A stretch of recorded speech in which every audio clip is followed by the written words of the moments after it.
ఓం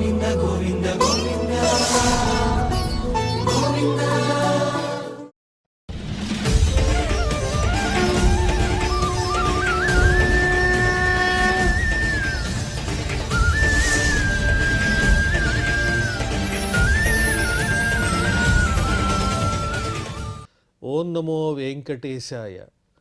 ఏడుకొండలవాడ వెంకటరమణ గోవింద గోవింద. శ్రీ శ్రీనివాస శ్రీ వెంకటేశ గోవింద గోవింద. కలియుగ ప్రత్యక్ష దైవం శ్రీనివాస పరబ్రహ్మ అనుగ్రహ విశేషంతో శ్రీమద్భాగవతంలో ఏకాదశ స్కంధంలోని విశేషాలు యథాశక్తి తెలుసుకుంటూ ఉన్నాం. నారాయణం నమస్కృత్య నరం చైవ నరోత్తమం దేవీం సరస్వతీం వ్యాసం తతో జయముదీరయేత్.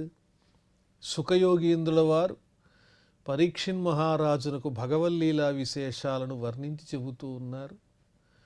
ఉద్ధవునకు శ్రీకృష్ణస్వామి తత్వోపదేశం చేసేటువంటి సందర్భంలో పరమాత్మ హంసరూపాన్ని ధరించి బ్రహ్మమానసపుత్రులైనటువంటి సనక సనందన సనత్కుమార సనత్సుజాతులకు బ్రహ్మగారికి చెప్పినటువంటి పరమాత్మ తత్వజ్ఞానం గురించి మనం తెలుసుకుంటూ ఉన్నాం.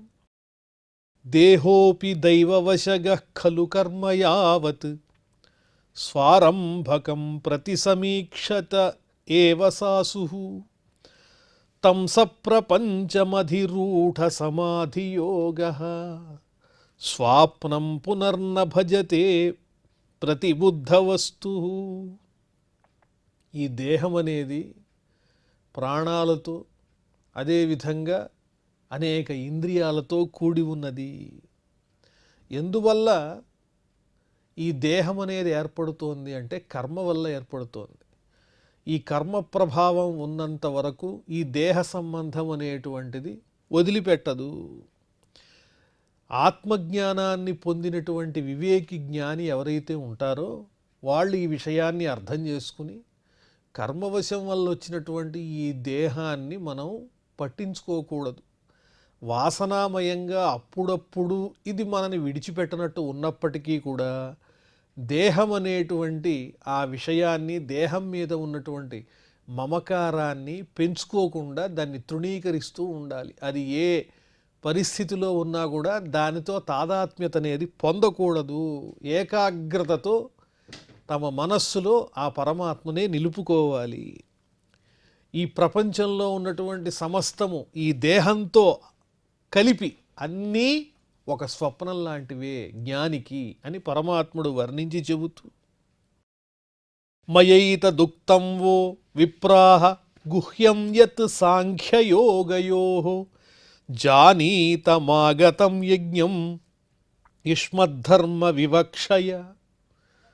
ఓ సనక సనందనాది బ్రహ్మమానస పుత్రులారా, మీకింతవరకు నేను హంసరూపంలో చెప్పినటువంటి విషయాలన్నీ ఆ భగవంతుని యొక్క తత్వానికి సంబంధించిన విషయాలు, జ్ఞాన కర్మయోగాలు ఇవన్నీ మీకు వివరించాను, ఉపదేశించాను. మోక్షాన్ని ఏ విధంగా సాధించాలో ఆ మార్గాన్ని కూడా మీకు తెలియజేశాను. ఇది తెలియజేయడానికి హంసరూపంలో వచ్చినటువంటి వాడిని ఎవరనుకుంటున్నారు నన్ను మీరు? సాక్షాత్తు నేను శ్రీ మహావిష్ణువునే అని ఆ హంస తెలియజేసింది ఆ మహర్షులకు. ఈ విధంగా హంసరూపంలో పరమాత్ముడు ఆ మహర్షులకు అందించినటువంటి ఉపదేశాన్నే హంసగీతి అని పిలుస్తారు. అహం యోగస్య సాంఖ్యస్య సత్యస్యర్థస్య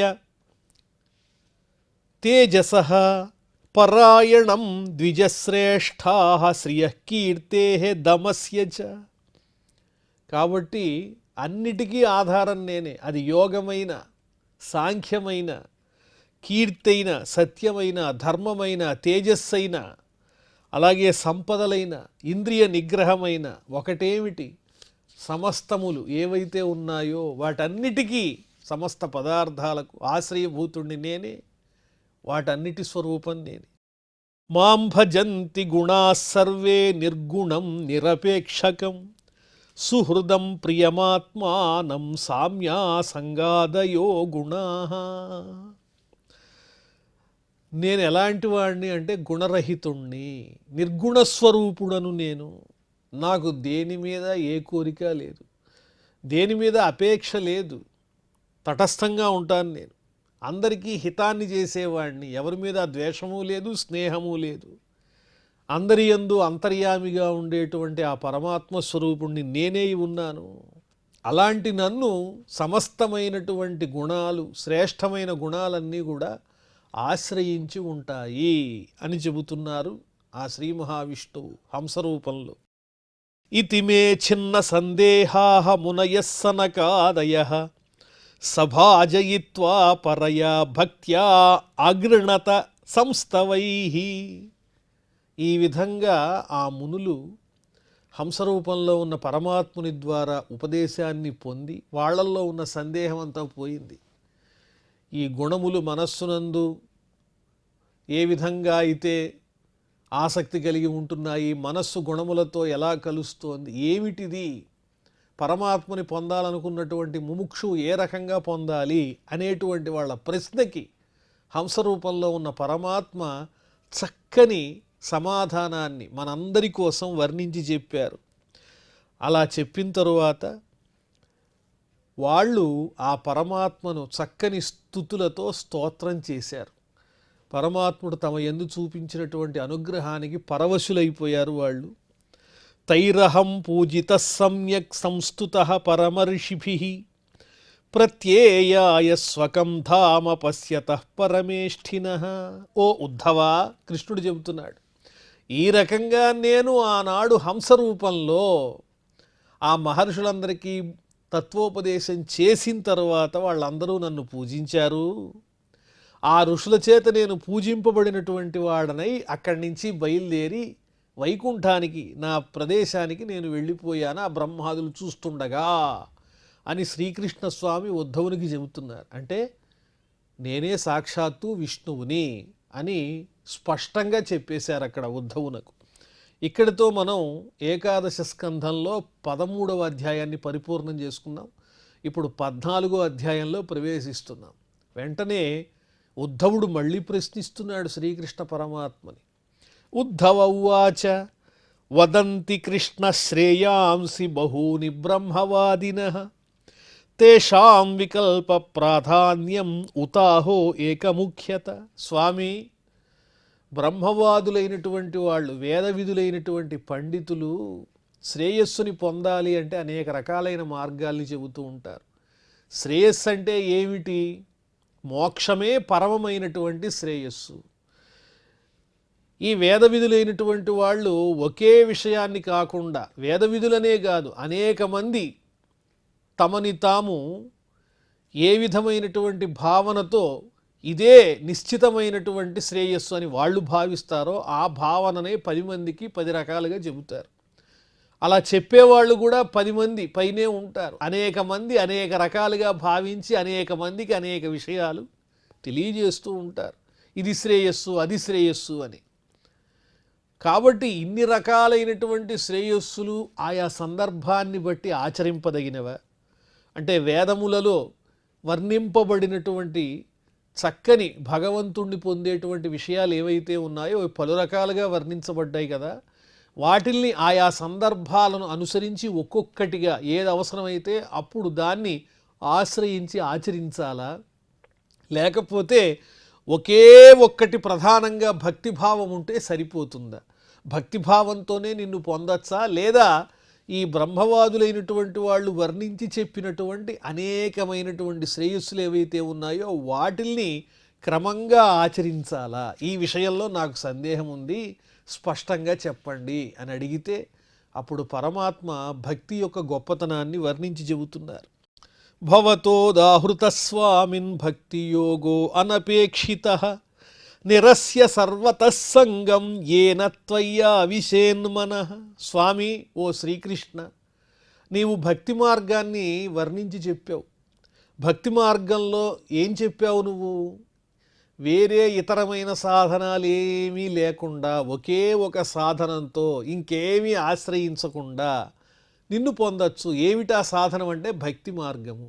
భక్తి మార్గం ఒక్కటి ఉంటే చాలు, ఇతరమైనవి ఏమీ అక్కర్లేదని నువ్వు చెప్పావు కదా, అన్నిటితో నువ్వు సంఘాన్ని విడిచిపెట్టి మనస్సుని నీ యందే నిలపాలి అని చెప్పావు కదా. కానీ బ్రహ్మవాదులు వారు కొన్ని ఇతరమైన శ్రేయస్సుల్ని కూడా అనేక రకాలుగా చెప్పి ఉన్నారు. వాటిల్ని ఆచరిస్తూ ఉండాలా, లేకపోతే భక్తి మార్గం ఒక్కటి సరిపోతుందా అని అడిగారు ఉద్ధవుల వారు.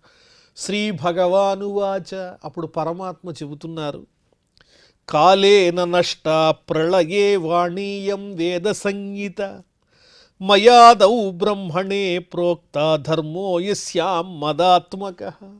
అసలు వేదం ఎప్పుడు ఏ విధంగా పరమాత్ముడు అందించాడో అది ముందుగా చెబుతున్నారు. ప్రళయకాలం వచ్చినప్పుడు ఈ వేదరాశి అంతా కూడా మరుగున పడిపోయింది, అదృశ్యమైపోయింది. అదృశ్యమైపోయినటువంటి వేదరాశిని మరలా సృష్టి సమయంలో పరమాత్ముడు బ్రహ్మగారికి ఉపదేశించాడు. ముందుగా బ్రహ్మగారు ఆ శ్రీ మహావిష్ణువు ద్వారా ఆవిర్భవించారు. ఆ మహావిష్ణువు బ్రహ్మగారికి ఈ వేదరాశిని రహస్యాన్ని అందించాడు.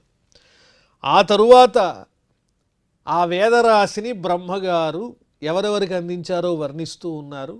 మరి ఆ వేదంలో ఏం చెప్పబడింది అంటే, సాక్షాత్తు యస్యాం ధర్మ మదాత్మక.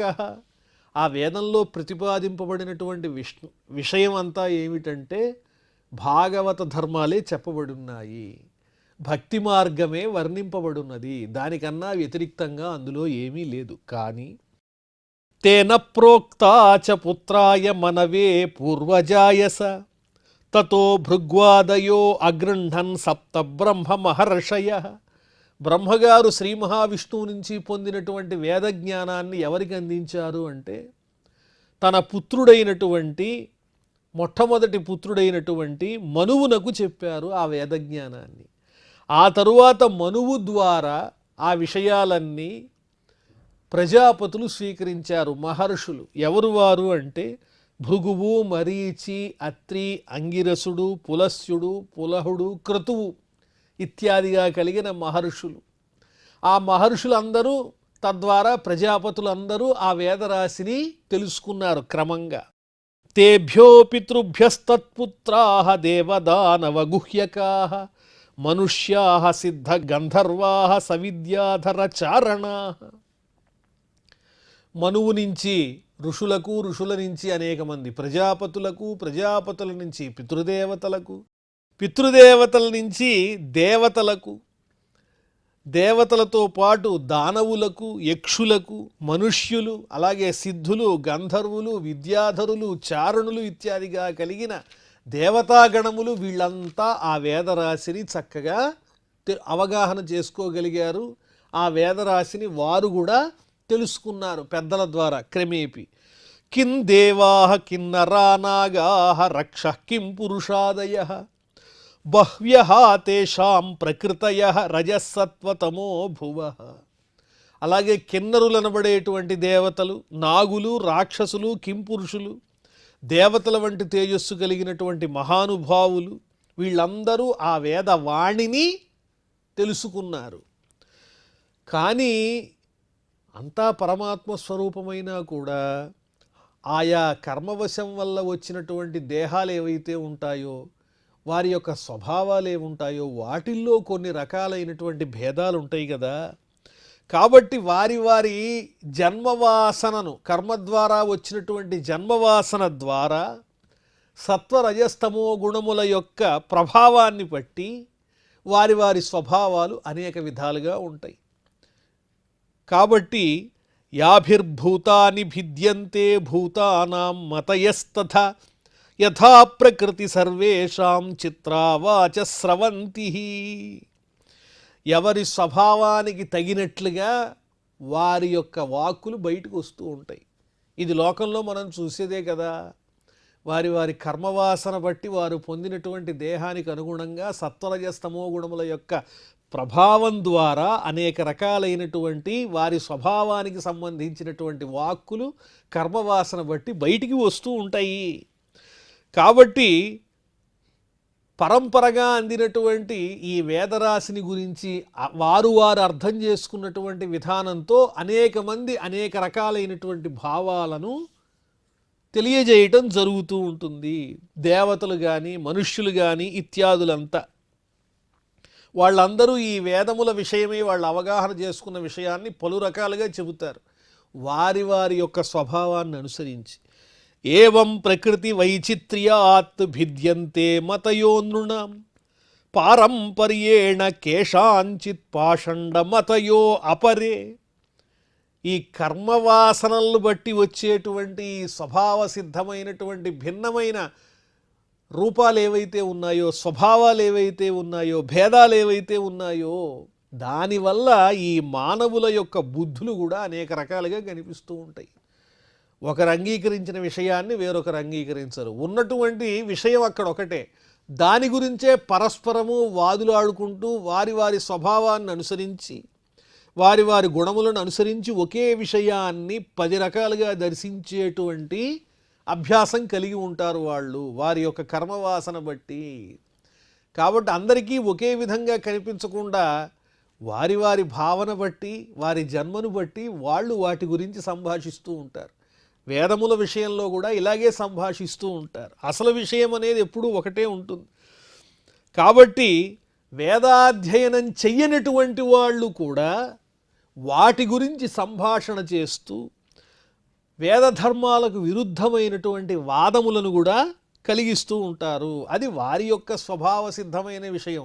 అది కూడా భగవంతుని మాయా విశేషమే, భగవంతుని ద్వారా కలిగేటువంటి ప్రభావమే తప్ప వేరొకటి కాదు. ఇవన్నీ ఆయనే కలిగిస్తూ ఉంటాడు. దానివల్ల అటువంటి భావజాలంతో వేద విరుద్ధమైనటువంటి విషయాల్ని కూడా ప్రతిపాదించేవాళ్ళు పాషండ మతాలు ఇవి కూడా బయలుదేరుతూ ఉంటాయి అని సాక్షాత్తు శ్రీకృష్ణుడే ఉద్ధవునికి తెలియజేస్తున్నాడు. అంటే వేదరాశిలో చెప్పబడింది భగవత్ సంబంధమైన ధర్మాలు భక్తి మార్గాలే అయినప్పటికీ కూడా ఇంత పరంపరగా వచ్చినటువంటి విషయాలలో ఎంతోమంది ఎన్నో రకాలుగా ఆ వేదరాశిని అందుకున్నారు. అందుకున్నటువంటి వాళ్ళ యొక్క స్వభావాలు వేరు, వాళ్ళ నైసర్గిక స్వరూపం వేరు కదా. ఆ భావజాలాన్ని బట్టి వారు అర్థం చేసుకున్నటువంటి విధానం వేరైపోయి పలు రకాలుగా వాటి గురించి తమకి తోచిన విధంగా చెప్పుకుంటూ వస్తున్నారు. మన్మాయా మోహితధియ పురుషా పురుషర్షభ శ్రేయో వదంత్యనేకాంతం యథా కర్మ యథా రుచి. కాబట్టి ఇలా అనేక రకాలుగా వాళ్ళు భావించుకున్నటువంటి భావనలన్నింటినీ కూడా అవే నిజము అని వారు చెప్పిందే సత్యము అనేటువంటి ఆలోచనలో భగవంతుని యొక్క మాయకి లోనైనటువంటి వాళ్ళై వారి బుద్ధిని అనుసరించి మానవులు వాళ్ళ వాళ్ళ అభిరుచులకు అలవాట్లకు వారి యొక్క కర్మలకు అనుగుణంగా ఏది శ్రేయస్సో ఒక నిర్ణయం చేసి పెట్టుకుంటారు. వారి దృష్టిలో శ్రేయస్సు ఏదో అదే నిజమైన శ్రేయస్సు అని అందరికీ వర్ణించి చెబుతూ ఉంటారు. కాబట్టి ఆ చెప్పేటువంటి శ్రేయస్సు అనేటువంటిది నిజమా కాదా అనేది నిజంగా పరమాత్మ తత్వజ్ఞానం కలిగిన వాళ్ళ ద్వారా అవగతం చేసుకోవలసి ఉన్నది. కానీ వారి వారి అభిప్రాయాన్ని బట్టి ఇదే శ్రేయస్సు అని చెప్పేటువంటి అనేక రకములైనటువంటి అభిప్రాయాలు లోకంలో బహుళమైపోయినాయ్యా ఓ ఉద్ధవ. దానివల్ల ధర్మమేకే యశశ్చాన్యే కామం సత్యం దమం శమం అన్యే వదంతి స్వార్థం వా ఐశ్వర్యం త్యాగ భోజనం. కొంతమంది అంటారు ధర్మమే శ్రేయస్సు అండి అని, కొంతమంది అంటారు కాదండి కీర్తిని పొందడమే నిజమైన శ్రేయస్సు అని ఒకళ్ళు వాదులాడతారు. ఇంకొంతమంది ఈ రెండు కాదండి కామము అంటే కోరికలే నిజమైన శ్రేయస్సు అంటారు. ఇంకొంతమంది సత్యము, ఇంద్రియ నిగ్రహము, మనో నిగ్రహము, అహింస ఇత్యాదులన్నీ నిజమైన శ్రేయస్సును కలిగిస్తాయండి, అదే మోక్ష మార్గం అండి అంటారు. ఇంకొంతమంది ఇవన్నీ వేటికి పనికొస్తాయండి, కూటికి గుడ్డకి దేనికి పనికిరానివి, సంపదలేనండి నిజమైన శ్రేయస్సు అని ఇంకొంతమంది అంటారు. ఇంకొంతమంది ఈ వేద ధర్మాలన్నీ విడిచిపెట్టి భోగాలను అనుభవించటమేనండి నిజమైన శ్రేయస్సు అంటారు. వారి వారి యొక్క ఆలోచన బట్టి వాళ్ళ యొక్క స్వభావాన్ని బట్టి అనేక రకాలుగా వాళ్ళు భావన చేసుకున్న విషయాన్ని పలు రకాలైన ధర్మాలుగా శ్రేయస్సులుగా చెప్పుకోవటం అనేది లోకంలో అలవాటైపోయిందయ్యా ఓ ఉద్ధవ. కేచిద్యజ్ఞం తపోదానం వ్రతాని నియమాన్. కానీ వేదంలో చెప్పబడిన అసలైన సారం ఏమిటి అంటే భక్తి ప్రధానము, భగవంతుణ్ణి పొందడం ఎలాగా అనే విషయమే చెప్పబడింది.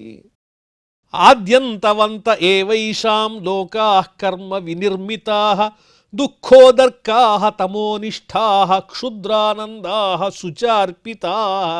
ఇంకొంతమంది అంటారు తపస్సే శ్రేయస్సు, ఇంకొంతమంది వ్రతాలు చేస్తే శ్రేయస్సు అంటారు. అదే దానం చెయ్యండి, అంతకన్నా గొప్ప శ్రేయస్సు ఏమీ లేదు అంటారు. ఇలా వారి వారి భావాలకు అనుగుణంగా చెప్పేటువంటి వాటి ద్వారా వచ్చేటువంటి ఫలితాలు ఎలా ఉంటాయి?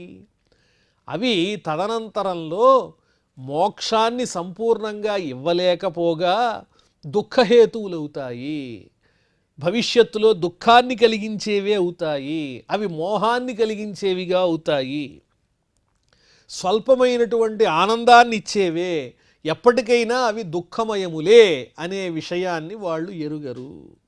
కాబట్టి నిజమైనటువంటి శ్రేయస్సు ఏమిటి అనే విషయాన్ని భగవత్తత్వజ్ఞానుల దగ్గర తెలుసుకోవాలి.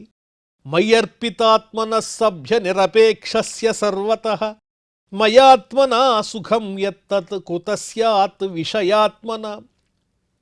నన్ను హృదయంలో నిలుపుకొని అలా నిలుపుకోవటం కన్నా వేరే శ్రేయస్సు లేదు, అదే పరమాత్మకి ఇష్టమైనది అని తెలుసుకున్నటువంటి వారు నిరంతరము ఆనందాన్ని పొందుతారు. విషయాల పట్ల అభిలాషలతో కోరికలతో తాము చెప్పిందే సత్యమవ్వాలి అని వాదులాడేటువంటి వాళ్లకు భగవంతుడైనటువంటి నన్ను హృదయంలో నిలుపుకోవటం వల్ల కలిగే ఆనందంలో ఉన్న గొప్పతనం వాళ్ళకేం తెలుస్తుంది? వాళ్ళకి కలగదటువంటి ఆనందము. అకించనస్య దాంతస్య శాంతస్య సమచేతసః మయా సంతుష్ట మనసః సర్వా సుఖమయా దిశః. ఏమీ ఆశించకుండా చక్కగా ఇంద్రియ నిగ్రహం కలిగి ఉండి శాంత స్వభావంతో సమస్త ప్రాణుల పట్ల సమానమైనటువంటి హృదయంతో ఎల్లప్పుడూ సంతోషంతో ఉన్నటువంటి మనస్సుతో ఉన్నవాళ్ళు ఎవరైతే ఉంటారో అలాంటి వారికి ఏ మూల చూచినా ఆనందమే కనిపిస్తుంది, ఎక్కడ చూచినా భగవత్ స్వరూపమే కనిపిస్తుందయ్యా ఉద్ధవ. నపారమేష్ఠ్యం న మహేంద్రధిష్ణ్యం న సార్వభౌమం న రసాధిపత్యం న యోగ సిద్ధీర పునర్భవం వా మయ్యర్పితాత్మేచ్ఛతి మద్వినాన్యత్. నా భక్తుడైనటువంటి వాడు ఏమీ కోరడు. ఇంద్ర పదవి కావాలా, స్వర్గం కావాలా? వద్దండి. పోనీ సత్యలోకంలో బ్రహ్మపదం ఉంది, కావాలా? అది అక్కర్లేదండి. పోనీ భూమండలాన్నంతా పరిపాలించేటువంటి చక్రవర్తి పదవి కావాలా? నాకు అక్కర్లేదండి. పోనీ పాతాళలోకాన్ని పరిపాలించే రసాధిపత్యం ఇస్తాను, అస్సలే వద్దు నాకు. పోనీ సిద్ధులు కావాలా? ఏ రూపమైనా పొందొచ్చు, ఎక్కడికైనా వెళ్ళొచ్చు, ఎలాగైనా మారచ్చు. అలాంటి అడిమాది సిద్ధులు ఏమన్నా కావాలండి? అబ్బెబ్బే, అసలు ఆ కోరికే లేదండి. పోనీ మోక్షం ఇస్తానయ్యా స్వామి, నువ్వు ఎల్లప్పుడూ నా హృదయంలో స్థిరంగా ఉంటే అదే కదా మోక్షం. కాబట్టి ఎల్లప్పుడూ నువ్వు నా హృదయంలో ఉండు. ఆ హృదయంలో లేనప్పుడు మోక్షం కూడా నాకు చిన్నదే అవుతుంది. ఎప్పుడూ నువ్వు నా హృదయంలోనే ఉండాలి అనే నా భక్తులైనటువంటి వాళ్ళు కోరుకుంటారు. న తథా మే ప్రియతమః ఆత్మయో నిర్నశంకరః నచ సంకర్షణో న శ్రీః నైవాత్మా చ యథా భవాన్. నాకు ప్రియతములైనటువంటి వాళ్ళు ఎవరో తెలుసా? బ్రహ్మగారు కాదు, పరమేశ్వరుడు కాదు, నా సోదరునిగా ఉన్నటువంటి బలరాముడు కాదు, లక్ష్మి కాదు. ఇదేంటండి ఇంత ఆత్మీయులైనటువంటి వాళ్ళందరినీ కాదు కాదంటాడు. నాకు నేనే ప్రీతి కాదయ్యా, నా మీద నాకే ఇష్టం లేదు. అంటే ఇష్టం లేదు అంటే వీళ్ళందరూ అంత ప్రియతములు కాదు, నన్ను నేను కూడా ఇష్టపడను. నేను ఇష్టపడేది ఎవరిని అంటే భక్తుల్ని. అనగా ఉద్ధవా, నీ వంటి ఉత్తములైనటువంటి భక్తులే నాకు ఇష్టలు. నా భక్తుల యందున్నటువంటి ప్రేమ నా యందు కూడా నాకు లేదయ్యా. ఇక ఇంకేం చెప్పమంటావు? నిరపేక్షం మునిం శాంతం నిర్వైరం సమదర్శనం అనువ్రజామ్యహం నిత్యం పూయేత్యంఘ్రిరేణుభి. అద్భుతమైనటువంటి వాక్యం, భగవంతుని హృదయాన్ని ఆవిష్కరించేటువంటి మార్గం. ఏ సుఖం మీద ఇష్టం లేకుండా మునివ్రతాన్ని ఆచరిస్తూ శాంత స్వభావంతో విరోధం లేకుండా అందరి పట్ల సమానమైనటువంటి భావం కలిగినటువంటి నా యందు మనస్సు కలిగిన భక్తుడు ఎవరైతే ఉంటాడో అతన్ని అనుసరించి నేను ఎప్పుడూ ఉంటాను. అతని పాదధూళిని నేను ధరిస్తాను. అటువంటి భక్తుని యొక్క పాద రేణువులతో నేను పునీతుడవ్వాలని కోరుకుంటూ ఉంటాను అని పరమాత్ముడు చెబుతూ ఉన్నాడు. ఇంత చక్కని విశేషాలను మనకి చక్కగా అందిస్తున్నారు. మరి తరువాత విశేషాలు మనం మళ్ళీ తెలుసుకుందాం. ప్రస్తుతం క్షమాప్రార్థనాదులతో ఈ కార్యక్రమాన్ని పరిసమాప్తం చేసుకుందాం. అథ క్షమాప్రార్థన యదక్షరపదభ్రష్టం మాత్రాహీనంచ యద్భవేత్ తత్సర్వం క్షమ్యతాం దేవ నారాయణ నమోస్తుతే. శ్రియఃకాంతాయ కళ్యాణ నిధయే నిధయేర్థినాం శ్రీవేంకట నివాసాయ శ్రీనివాసాయ మంగళం.